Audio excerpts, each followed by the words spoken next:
भाव आखिर में मैं देवेंद्र फडणवीस पर एक सवाल का जवाब जरूर चाहूंगा।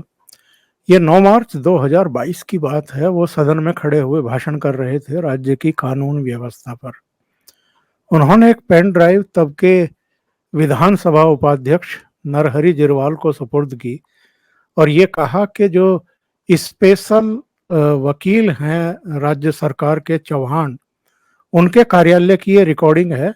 इसमें 125 घंटे की रिकॉर्डिंग है जिसमें ये पता चल रहा है कि किस स्तर पर साजिश रची जा रही है, इंक्लूडिंग देवेंद्र फडणवीस के इनका राजनीतिक करियर खत्म कर दो और जो गिरीश महाजन थे उनको मकोका में अंदर डाल दो। 22 मतलब 9 मार्च 2022 और फिर जून 2022 में ही ये सरकार टूट गई।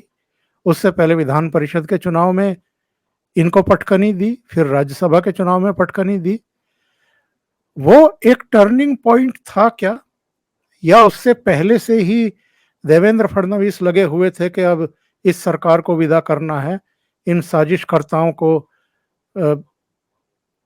कहते हैं ना कि वो छठी का दूध याद दिलाना है। नहीं नहीं, वो गलती थी उनकी। मैं उसको गलती इसलिए मानता हूँ कि देखो, आपके हाथ में सत्ता आई है, तो उस सत्ता का जो लाभ है वो जनता को दे दो। जो चुनाव हुआ था वो हो गया था। आपके पास 5 साल थे, आप अच्छा काम करते। आपने कैसी मिलीजुली सरकार बनाई है, ये लोग 5 साल में भूल जाते हैं। अगर आप अच्छा काम करें तो हमने देखा है जिंदगी में, हम देखते हैं कि एक बेटी है या एक बेटा है, वो प्यार में भाग जाते हैं, शादी कर लेते हैं, तो एक तरफ या दोनों तरफ के माँ बाप का गुस्सा होता है, वो उसको रिकॉग्नाइज नहीं करना चाहते।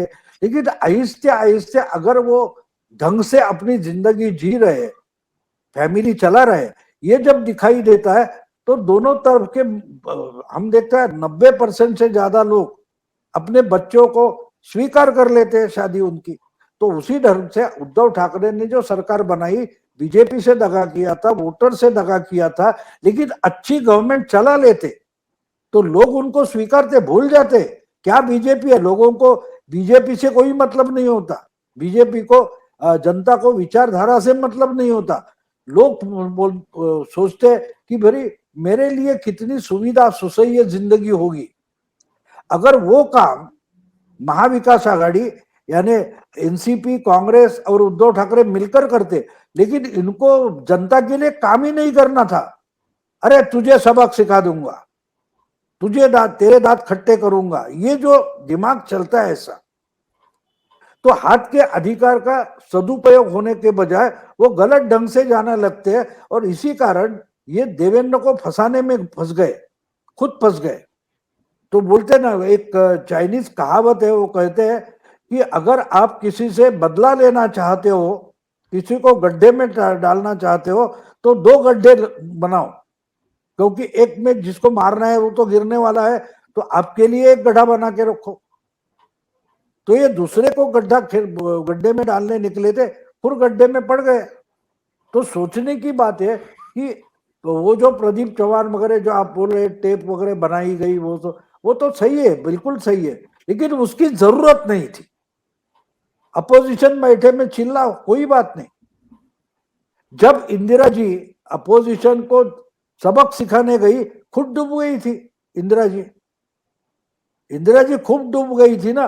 वो सबसे बड़ा राजनीति का सबक है कि भाई दूसरे के खिलाफ कुछ मत करते रहो, तुमको जनता से मतलब है, जनता जैसे खुश होगी वैसा कुछ करो, तो जनता आपके पीछे खड़ी हो जाती है। देखो उड़ीसा में बहुत बढ़िया सरकार नहीं चल रही है, लेकिन फिर भी वो 5 साल से चुनकर आ रहे, 5 बार।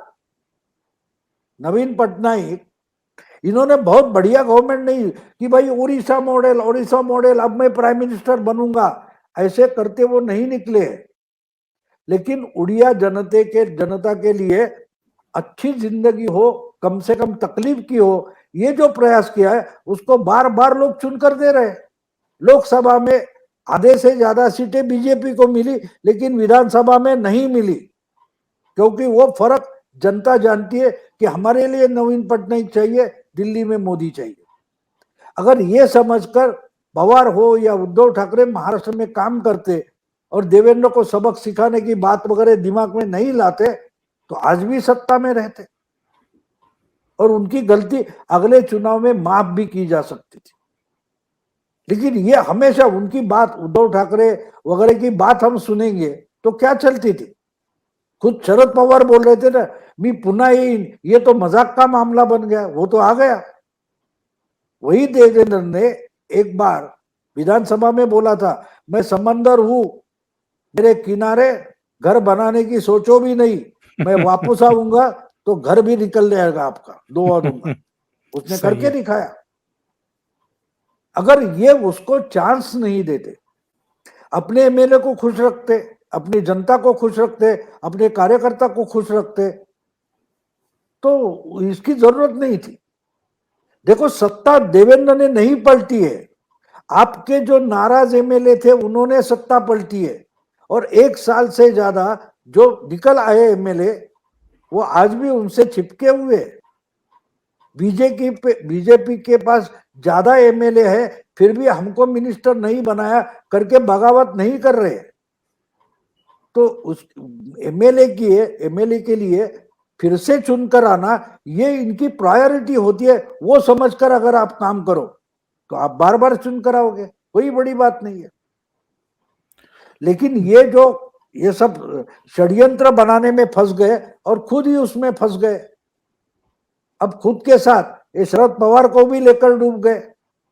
शरद पवार उद्धव ठाकरे को उल्लू बनाने निकले थे, लेकिन खुद भी उल्लू बन गए। अब देख रहे हैं हम क्या हो रहा है। क्या होगा भाव उद्धव ठाकरे और शरद पवार का? नहीं, क्या होगा, उन्होंने सबका सत्यानाश किया है।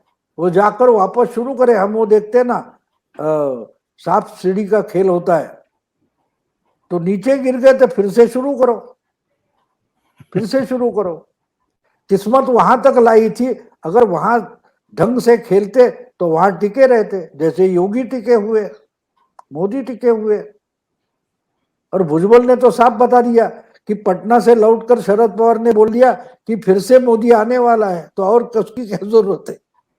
सही तो बात है। मोदी बार बार क्यों आ रहा है, ये जरा सोचो।